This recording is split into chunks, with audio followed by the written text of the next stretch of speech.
Welcome to the Indian Tech Icon Spotlight, where leadership is fueled by vision and validated by impact. I'm your host, Sheetalohal Acharya, and let's welcome Anamika today, who brings vision, leadership, and innovation to every transformation journey. Hi, Anamika. Welcome to our show, and it's truly wonderful to have you with us on our show today. Hi, Sheetal. It's my pleasure to be here. Let's begin from your career journey, Anamika. Starting from your very first role to now where you are right now, how this journey has been for you. Absolutely. So it's been a wonderful journey, lots and ups and downs as it should be. I was pretty lucky that I started working with McKinsey. So a small town girl who started working with such a big multinational consulting company. So pretty lucky. Started there as an analyst. And I always say it's great if you work with a consulting because they actually teach you to solve every single problem. So being a proud consultant in my career journey. After McKinsey, I moved to Canada, started working here. And since then, transformation, customer experience transformation, digital transformation, now technology transformation, system transformation. So my career has been all about transformations, interestingly, but purely focused on people. So I always say, if your people don't love your organization, your customers never going to love your organization. So I love technology, but I love people more. So you put the power of people, technology, and a great culture together and wonders happen. So that's how I would say. So from an organization's perspective, worked with McKinsey as a business analyst consultant, then came to Canada, worked with ATB Financial. It's a crown corporation in banking. Back then we were doing basically transition of all this ATB systems to SAP. Then we started the corporate transformations. Then I joined Enbridge, and Enbridge was starting the Tech and Innovation Lab. Exciting journey because such a traditional industry like oil and gas, and I'm talking about 2019, setting up the Tech and Innovation Lab, great experience. Then I started doing my executive MBA for 2 years with my job, and I got an opportunity to kickstart the transformation of Western Financial Group as a vice president for their business and technology transformation. Great journey with them. 2 years, completed my executive MBA in the meantime, and this great opportunity came to my way, which was lead the finance transformation for the corporate transformation of SGI. Again, a crown corporation, Saskatchewan Government Insurance, and I've been with them for the last 3 years. That's wonderful. Now let's talk about your current role. What are your day-to-day responsibilities? How a usual, work day look like for you? It's interesting. As I said, I've led many transformations, but every transformation is so similar yet so unique from the other ones. So I've been with the Saskatchewan Government Insurance since September 2023. And my role is Senior Director. It's a corporate transformation that's happening. And I lead the finance side of that transformation. So I'm not a finance person, but I'm a strategist and a visionary. So leading that finance piece in the entire corporate transformation. What my day-to-day life looks like is, it depends. What I mean by that is, what stage of your transformation you are, it depends from that perspective. So just to give an example, when we started, my entire year was to put the strategy and the vision together, the roadmap, then getting our consulting teams to achieve the roadmaps and the milestones that we've defined. In the meantime, bringing our individuals and our team members together to achieve the vision that we have identified. So my day-to-day look like is the vision that we've created, having the teams to achieve that vision, lead our technical teams, which is with Deloitte, as I was sharing with you before, with Deloitte and Accenture, our internal partners, stakeholders, my own team of product owners and architects. And I do a very easy job, yet very tough. So I put the right army together. Then we use technology to build solutions that make our customers happy. So that's what I do. Awesome. Thank you for sharing that with us, Anamika. Now let's talk about transformation. How do you see companies today are doing the digital transformation versus, say, 5 years ago? I would say it's almost the same. I'll not say it's entirely different, but yes, the stages of technology change. So just to give an example, Back with ATB Financial, when we were doing ATB Financial's transformation, robotics process automation was such a big thing back in 2015. And we used to say robotics into early 2010s was a luxury, then it became a necessity. Versus today, if you talk about any transformation, what you hear, the first word you hear is artificial intelligence, machine learning, generative AI. That's the only fundamental technology difference that I would say has changed. However, in my experience, the core mantra of any successful transformation is your people, your culture, and how you bring everything together to achieve the vision. So fundamentals are same, technology is definitely involved, in my opinion. Yeah, that's a great perspective, and that's a wonderful answer. Now, you talked about people. So let's talk a little bit about your team. You know, when you look for a high performing team for any of your large projects, what are the core qualities that you look for in your team members other than the technical skill set? To be honest, I never look at the technical that much. I always look at the person, at the individual. First and foremost, is that person going to fit into that? Because transformation in itself is a very challenging, yet very exciting. So is that person looking for that kind of excitement? As I said, I don't work with one certain set of groups. Same will happen with my people. So are those people comfortable to work in a team setting? So are you okay to be uncomfortable? So one thing I always say to my team members, and I thoroughly believe, is let your team members fly and let them know that there is a leader who's there for you. If you're falling down, the leader is going to hold you up. That's my mantra. So if I see that person, they have the leadership qualities, they are able to take risks, they're able to fail, but yet talk about it. I think that's the kind of qualities I look into and bringing people in my team. Wonderful. And those are like all strong qualities that a team should have. Now let's talk about, again, talking about the team. There are at times conflicts when you manage bigger projects. So what's your approach in managing the conflicts within the team? That's my everyday job, to be honest. And we've been pretty successful. And I can very confidently say I've been pretty successful. And that's what I actually kind of give it to my team members also. So the easiest way, and before I actually share what I do, is if you do not have conflicts and problems in a project, in a corporate transformation, that means you're fundamentally doing something wrong. It's important to have issues. It's important to have risk. It's important to raise them. And then comes how do you resolve them? And I think that's where the most important and first and foremost is giving the platform, more than the platform, giving the confidence to your team members to openly call it out that we are at a problem, or we are suffering, or we are at risk. I have been in transformations wherein you always portray the best of the stories, but you're scared to tell the real story, what's happening. So that's very important, giving the confidence to your team members to actually say it loud. Then how do you resolve it? I would say communication. Communication and talk about it. Listen to people. Because you can, one group may have one, I'll just give you an example. In my, this transformation, we work with Accenture, we work with Deloitte. They are building their platforms, Accenture is building their platforms. We as SGI, they're delivering. However, it is very tough for two competitive consulting companies to work together. That's where you have to listen to both of them. Then you have to understand what your vision is, what is it that you're achieving. You have to give them clear direction, clear vision, clear leadership to resolve those problems. So I think listening is a really big aspect. And always listen. And this is, you always need to come up with solutions also, not just you as a leader, but kind of build that culture wherein the people are coming with problems, but they are coming with certain solutions also. So it becomes fun and easy. Oh, that's really great to know. And again, thanks for sharing that insight with us. Now, you talked about working with different vendors. Yes. So how do you ensure like the solutions that are being proposed or the technologies that are being used are, aligned with what the business requirement is? What's your approach, or what's the thought process behind that? That's a great question, because that's where fundamentally a lot of transformations fail. Why? Because once you hire somebody, you think that's their job to deliver. However, as a consulting company, how would I know what is it that you want for your business? So that's what the fundamental, in my opinion, is. Very traditional, yet holds the value, is what is your vision? What as an organization you want to do? Because there, like for example, insurance, the space it's very competitive.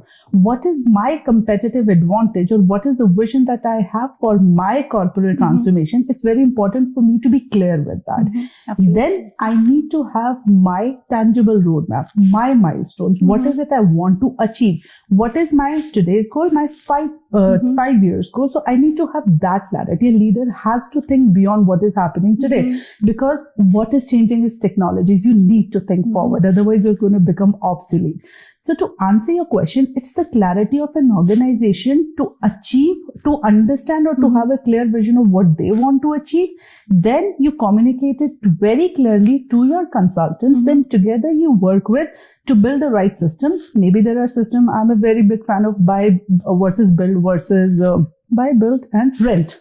So sometimes what organizations have done, and I've been part of the organization, wherein you want to build everything in-house. Don't do that. Maybe there are technologies that are available in the market which actually will solve, and it's easy. Maintenance is low. Versus there are sometimes when you have to build your custom solutions. In our case, because SGI government is a crown corporation, the kind of insurance we offer in Saskatchewan, it's very specific to Saskatchewan. So we had to build it. So to come back and summarize the question, it's very important for an organization to have a clear vision and a roadmap by itself. Then you can partner with these consulting firms or anybody, so you know what is it that you're achieving and building. Yeah, very well explained, Anamika. Thank you for that. Now, let's talk about the leadership style. I mean, talking about you being managing multiple teams, and you have the experience of managing multiple digital transformations. So how do you think you have evolved as a leader over all these years? Certain fundamentals which have stayed the same with me. First and foremost, respect. You have to respect others. Anybody, any individual, like not just individual, I say for every single thing in the world, you have to respect anybody, everything, anything you're doing. Respect is the fundamentals. Trust, need to build the trust. Then it's a thing I call ACT. It's accountability, consistency, and your responsiveness. If you're able to do that ACT into your organization, into your people, you're holding them accountable. They're responsible to deliver. They bring consistency, and then the results they are bringing. So this ACT fundamental has worked wonders for me. So I bring that ACT. And as I said previously, let your team members have the wings to fly. Let them do their job. So they are also evolving as a leader versus they being dependent on you for everything. I hate micromanaging. So I'll never micromanage anybody. And I have never worked good if I have been micromanaged. So that's fundamentally one thing with me. So give your teams the wings to fly, and they know if they are falling, you're there to hold them. Wonderful. Now, talking about the tech landscape, right? It's ever evolving. So how do you ensure that you keep pace up to the ever evolving technologies, and not just for you, but for your team as well? Being in part of transformations, I have seen that. I've been part of that. And I think the easiest way, we are in this tech era, we are in this internet era. It is so easy to learn things. If you have your phone, you spend so much time on Instagram, might as well just spend the time on YouTube. I'm myself doing that.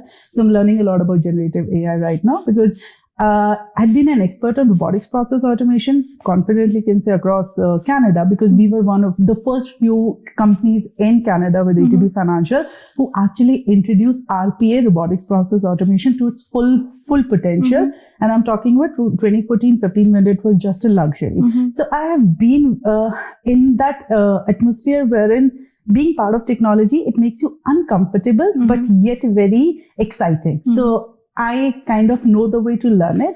So to answer your question, it's learning from the easy, available, and free sources that we have. Being an alumni with McKinsey, my favorite pastime is I open these links with McKinsey, and they post a lot of reports which are free of cost. I learn a lot from that, a lot. Like with that, maybe if I open my laptop, you'll at least see 10 tabs open which are related to generative AI with McKinsey. Very easy, and not just with McKinsey. You can open any consulting firm. They share this valuable knowledge, and I share it with everybody, learn from that. Mentors, very important. And your friends. One of my friends, he's really great with the AI. And I literally, this week I met him for a dinner, and I said, you have to teach me that. So ask for help. So that's a kind of, ever evolving process. Like as an individual, you just need to keep learning, especially when we are in a tech space. So that's very 100%. Important. I'll actually share one thing in which you'll hear me saying again and again. if I'm feeling comfortable in a position I am, a role I am, I will very openly say to my leader that I'm very comfortable, because as soon as you start becoming comfortable in a role, that means you're stopping your learning journey. So being comfortable to me is equal to becoming obsolete, and that's what I don't like. So Anamika, I'll be changing lanes a little bit over here and would like to know what brought you to Calgary and what made you to, settle down in Calgary. Absolutely. So simply put, love brought me to Canada. So my now husband, back then best friend / boyfriend. So he was doing his PhD with the University of Alberta. Did I ever have a plan to move to Canada? Really. I was doing pretty well with Mackenzie in India, and as I said, learning in a great start for anybody. But it was just simply love that brought us to Edmonton. We were in Edmonton when he was doing his PhD, and then we moved to Calgary. Okay, wonderful. Now, again, talking about Calgary, how do you foresee the future of Calgary in tech? Interestingly, I have seen the evolution of, Calgary, let me start from there. And since my husband, he's worked with Suncor for a really long span of time, so I've been very close to Calgary. So Calgary is what? Calgary is oil and gas, purely. For that matter, Canada, but especially the Alberta side. So wherever oil goes, Calgary's economy goes. We've seen the best and the best of the days, and we've seen the worst and the worst of recessions in the state. So it mainly is driven with oil and gas. Having said that, I have already also seen tech organizations who are setting up their offices, and basically they're setting themselves up over here. So to answer your question, yes, it's mainly going to be driven by where oil and gas is going. I joined Enbridge in 2019 when Enbridge was actually starting their tech and innovation lab. So they hired Mackenzie, Bhushan Evaturi, the CIO of Enbridge. He was putting together a team who can kickstart the tech and innovation lab. So I got hired into that. One of the excellent opportunities I got during my career, because it's amazing to start something new.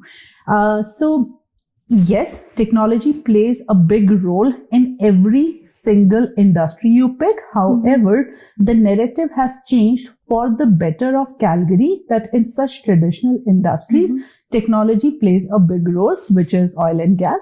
Similarly goes for banking and insurance. As much we've seen fintechs. However, I've been part of banking and insurance, mainly my career span in Canada.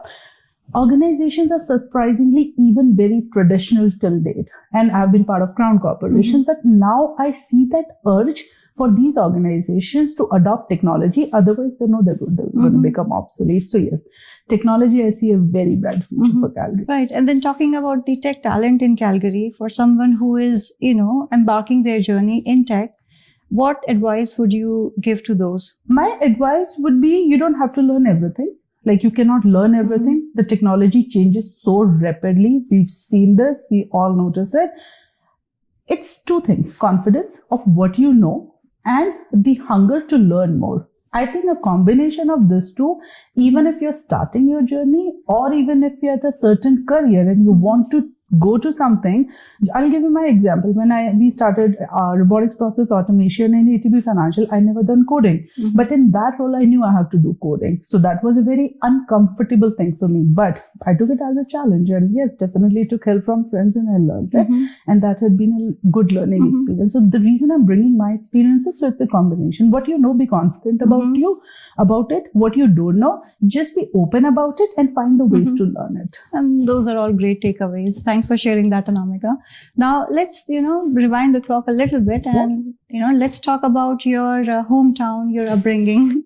So any fond memories from your childhood, any values that you still carry from your childhood in your professional life? 100%. And as soon as you said hometown, just brought a smile on. I belong to a very, not now it's not that a small town, but I belong to a very small town in Haryana, Rohtak. If I tell you, I am the first girl in my home who actually went out of home to work. I am the first girl in my family who actually went out of India to work. I'm the first girl in my family who actually did an MBA. So my story would be a story wherein if you think of something, you can achieve it. And I was never that strong myself. I was made strong by my parents. I lost my father very young. However, believe it or not, I literally feel him being part of every single thing I do in my life. And he just made me feel you're the most amazing bacha. You actually can learn anything. Just be confident. And the smaller the win, he would just celebrate it all for me. So I think that's where the upbringing makes so much of a difference. It's how your parents see you. And if they see you as that excellent kid and confident kid, that's what you become into. So that's where I think my foundation has been absolutely wonderful. And as I said, my father left us very early. My mother had seen very struggling days. She never asked anybody for help. She, not being educated, how she actually provided us to get our education and bring us where we are. So I have been lucky to have such parents. Oh, wonderful. And you have already set the bars really high for all the girls from your town. But kind of, but yeah, and I'm always there if they need help. Wonderful.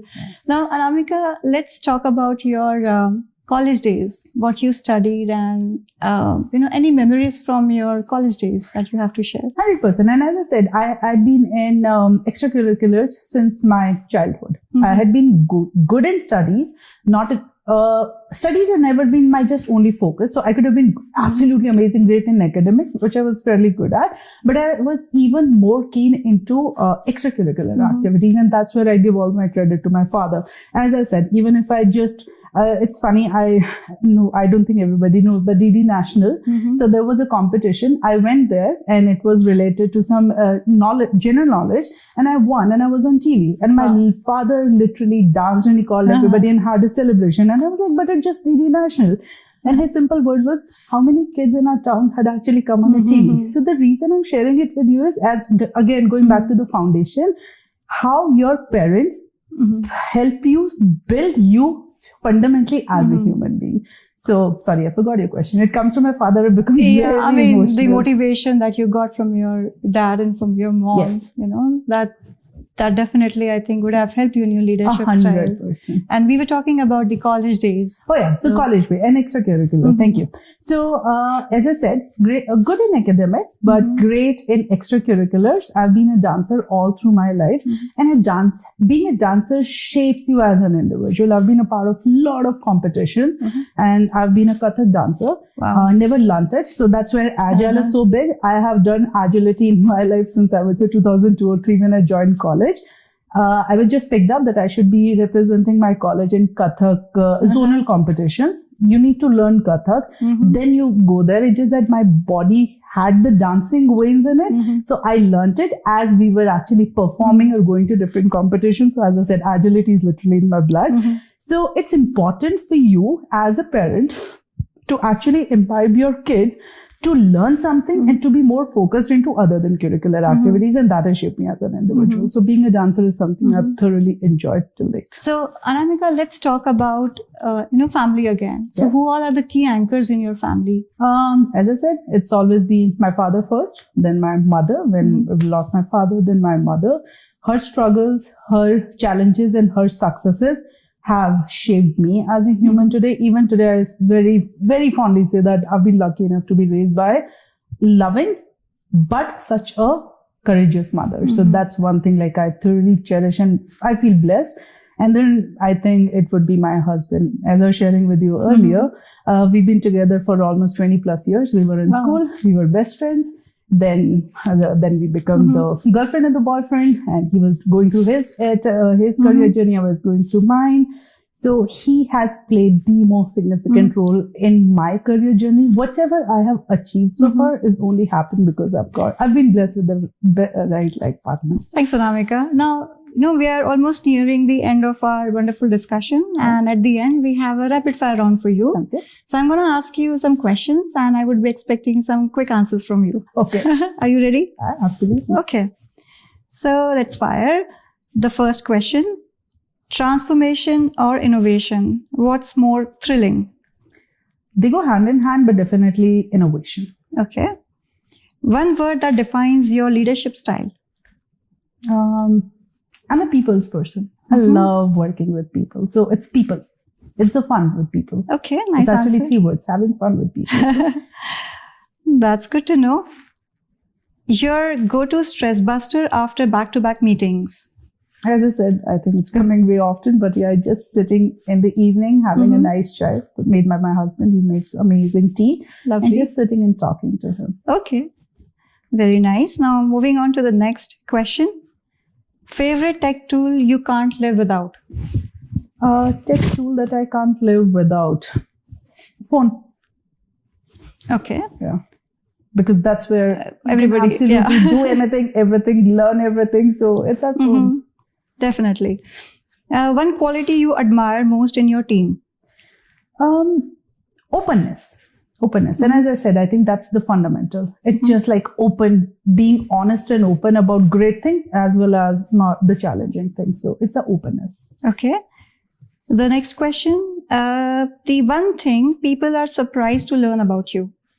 That I'm very extrovert. I am a very extrovert person. It's a funny story, and I'll take a bit of a minute here. When I went to my Kellogg Schulich executive MBA, we were getting to know each other, and I said, I'm introvert. The entire class laughed, and I was like, no, I am. I look very extrovert, but I am not. So I'm a bit of introvert, but I look very Depending extrovert. on time. I think that's just me. But yeah, it comes very natural. So people think I'm very extrovert, but I'm not. Okay, that's good to know. And for those who, for Exactly. them who doesn't know that part of yours. So yeah, wonderful. The last question. Best advice you have ever received? It's a combination of the learnings I have done, to be honest. So I have so I'll start this way. The best advice that I have achieved from my father, I'll start with that is be confident in what you do. If you have confidence, you can achieve anything and everything into the world. So that's one thing. Appreciate yourself. It's very important. We hear about these things a lot now on internet, but this is something my father had taught me since my childhood. Appreciate yourself. Be confident. You can achieve anything and everything.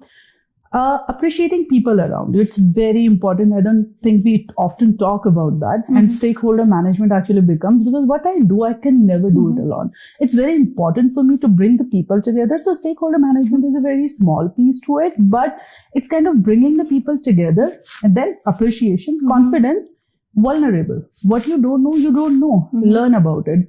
And I think the last one, the very important for me, is take risks. It's very important. As I said before, if you're feeling comfortable, you're making yourself obsolete. So it's important for us to just change your trajectory. If you're thinking of something, have the confidence and the passion, and just do it. So take risk in life. Yeah, that's great, Anamika. And you did a wonderful job in answering all those questions. It was fun. And now it's time to invite your husband to our show. Sounds good. Hi, Manjeet. Hi, Sheetal. Welcome to our show, and thank you so much for joining us today. Thanks, San. It's a pleasure to be here. Go back to your early days when you first met Anamika. So what is that love story all about? If you could share with us. So, yeah, we met during our 12th class. So she was the head girl of the school and I was the head boy. Wow. And we became friends. So it was not a love at first sight kind of thing. But yeah, we became friends, then became best friends. And eventually, I think we fall in love with each other, but we didn't realize it at the start. But then I guess we realized it, and now we are together. So Manjeet, how long you both have been together? Like starting from your school days, I'm asking. So it's been more than 20 years now. And I guess it's been a wonderful journey, and hopefully many more decades to come. You both have kind of demanding roles. So how do you both manage to take out time for each other? I think it's more about sharing the workload. It's not only about work, it's about managing the household work as well. So true. So you take different responsibilities depending on what time you need to do that particular work, and whether it suits you to do it at that time or whether it suits to her. So that's how we manage. I help her in cooking. I take care of most of the cleaning. And that way, I think that's the only way when you can helping each other with different works in the house. That's way you get to spend more and more time with each other, I would say. Definitely. And then I think, but that's where he's underselling himself. And I think that's where the importance of choosing the right life partner in your life comes is. When I was with Mackenzie, he was in IIT. So if people don't know, IIT is like the most premier education institution in India. So definitely very smart guy. And I was like, it's becoming very tough for me to be here because a small girl coming all the way into a big city and working in such a big organization. And if I was working, he was sitting there on the phone with me and giving me that love and that motivation and courage and the confidence, because as my father has done, you can do it. Give it a month. Give your all in. So that's where he's been that channel and that push behind, the force behind whatever I have achieved. So it's important. Coming to the helping, like for example, we live in Canada. We don't have the support. We do everything our own.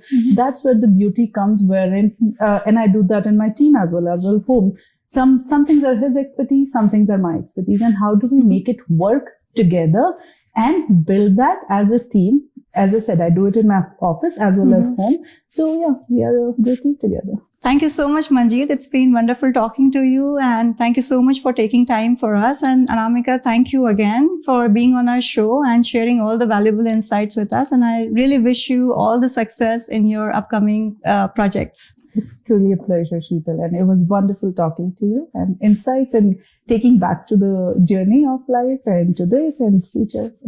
It's been amazing. Thank you. Thank you. Thank you.